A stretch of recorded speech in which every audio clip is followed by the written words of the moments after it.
This week on Business Brief, we hear how the Netflix film K-pop Demon Hunters is showcasing the marketing of entertainment. Then, a look at how the Federal Reserve's interest rate cut is affecting the agriculture industry.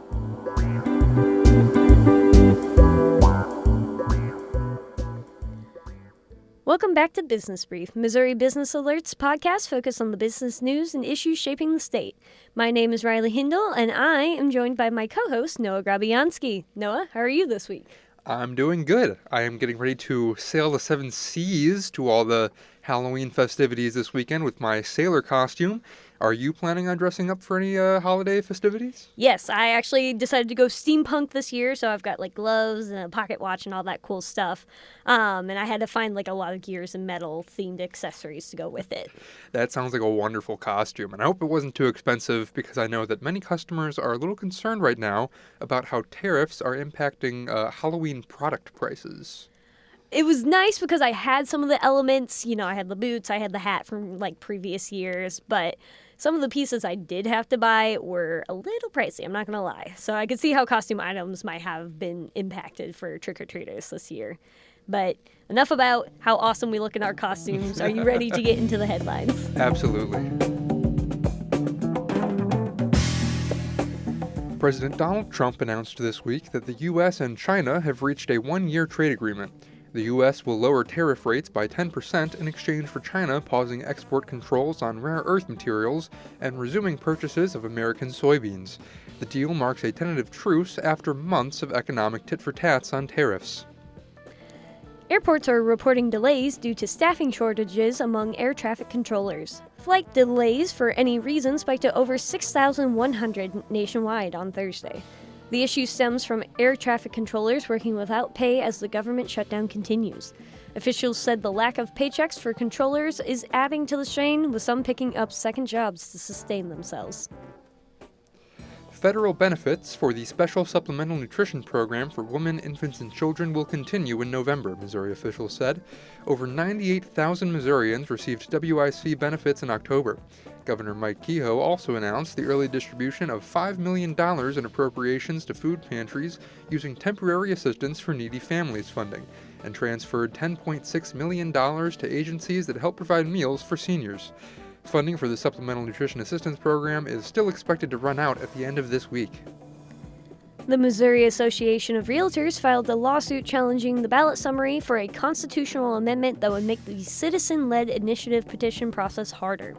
The lawsuit alleges the summary is intentionally deceptive because it includes ballot candy, with 3 provisions that are already state law and makes no mention of the main purpose of the proposal.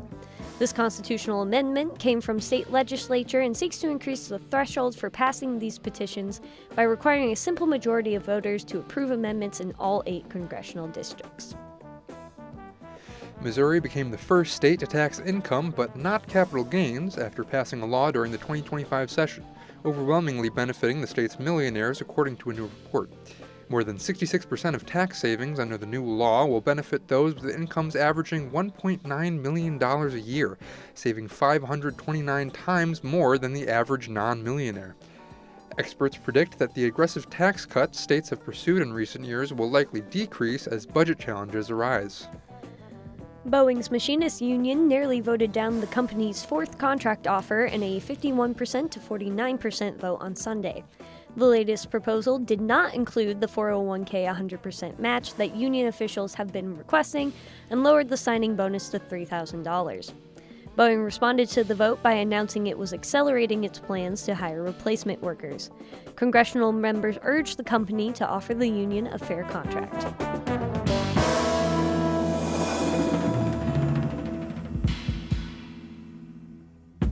So, Noah, for our first block, have you seen K-pop Demon Hunters yet?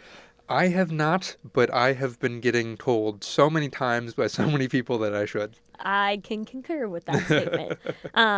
It is a phenomenon sweeping the nation right now.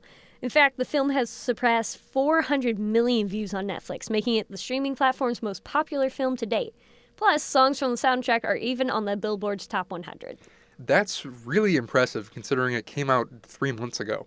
And I imagine because of Halloween happening right now, it has something to do with it staying so popular? Exactly. K-pop Demon Hunters are one of the most popular costumes in the United States right now. KBI reporter and former host of the podcast, Yasha Mika Wychek, has that story.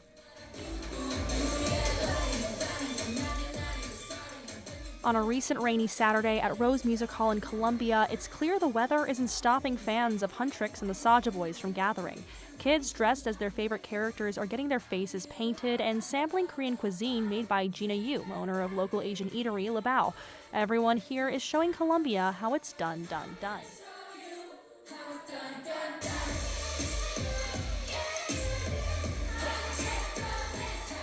A daily ritual for us to listen to the soundtrack every single morning on the way to school and on the way home.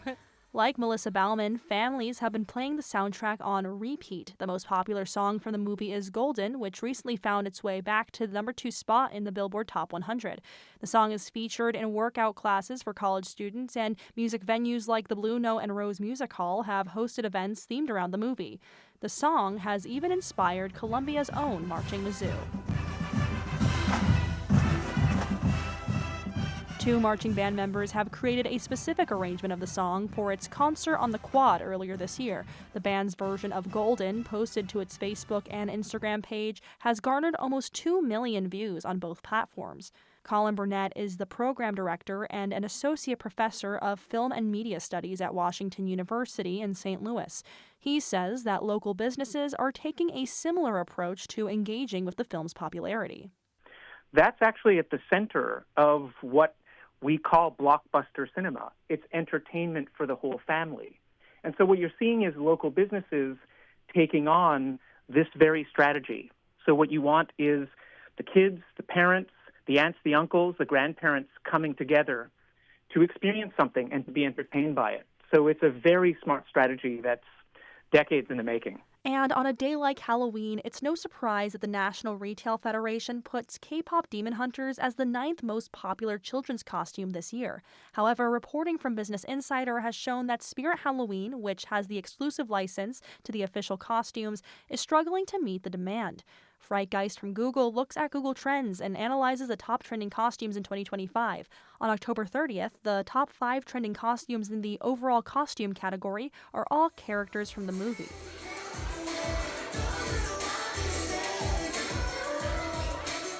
Back at Rose Music Hall, Carla McElroy is with her daughter Ramona, who was dressed as Rumi for the event. Right, it's a little cold and rainy, but there was no missing this. What would you have done if I made you miss it? I would have stayed home and watched K-pop Demon Hunters by myself, but still dressed up. And Ramona is not alone. Kids and adults alike are big fans of the film.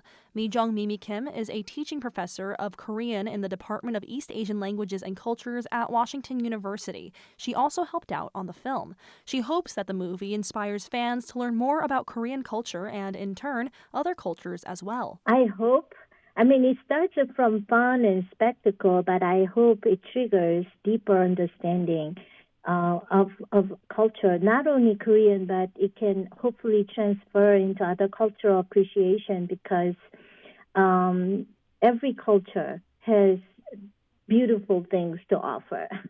As people begin their Halloween celebrations, they're sure to see the Demon Hunters out combating otherworldly forces and maybe getting some candy along the way.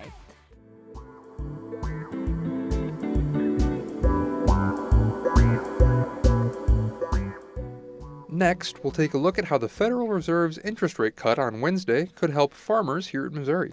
I don't normally think about interest rates in farmers, so how does cutting interest rates help farmers? Actually, a lot of money goes into farming, and in a variety of different ways.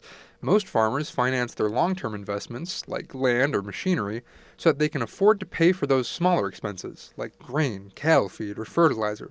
Balancing all of these types of costs is key to keeping a farm afloat. So let me just make sure I have it straight. This cut could lighten the future load for those big items, which could then make smaller items more affordable. Is that about right? Exactly. Reporter Bella Zielinski talked with ag industry experts about the extent of this relief in the current economy. Here's that story. The Federal Reserve Bank cut interest rates by 0.25 percentage point Wednesday in hopes of strengthening a weak job market. The decision from policymakers in Washington will be felt across the economy, including on the farm in Missouri. In 2021, Missouri's agriculture industry contributed about $35 billion to the state's economy and supported nearly 500,000 jobs. Yet, farmers continue to face economic pressures that have put strain on production. Chad Hart is an agriculture economist from Iowa State University and says agriculture in the Midwest has faced a rocky couple years. Agriculture has been going through what I'll term its own recession here. We have seen lower prices now for the past couple of years, lower incomes, and you're seeing a lot of calls for the needs for financial support to agriculture.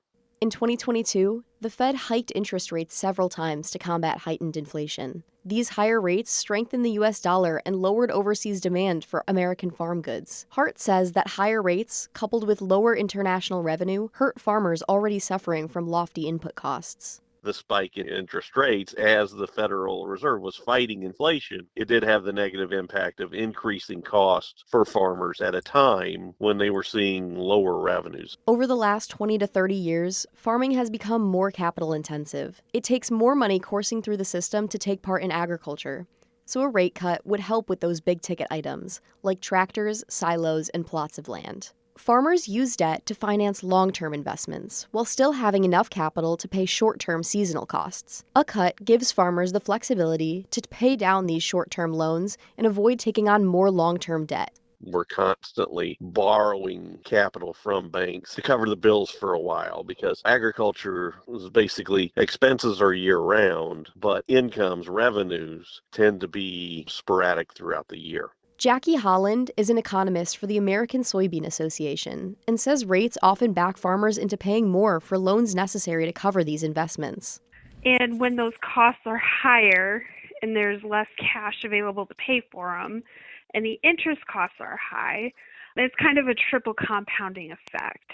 So it forces farmers to take on more leverage than they would prefer. Despite the flexibility a cut may grant farmers, other factors complicate whether this relief will be fully felt. The Missouri cattle industry is one example. Last week, the Trump administration announced it would quadruple the amount of Argentinian beef that it lets into the U.S. at a reduced tariff rate. This is in an attempt to lower grocery store beef prices, which hit an all-time high of $6.30 per pound in September. Cattle farmers already feeling tightness from high purchasing costs could experience lower revenue because of imported beef entering the domestic market. Missouri's Joplin Regional Stockyards is the largest cattle auction in the nation. Eric Bailey, a state beef extension specialist, says the effects have already been felt here. Cattle were down $30 to $40 per 100 pounds yesterday in the live cattle auction. So we're starting to see it in direct cattle trade. Bailey says a rate cut can alleviate some pressures associated with the increasing cost of cattle purchasing, but it cannot fix current unsteadiness in the market. A 0.25% rate cut will be helpful in the long run, but it's probably going to be single-digit dollars per head difference, whereas market volatility is being measured in 2 digits and 3 digits.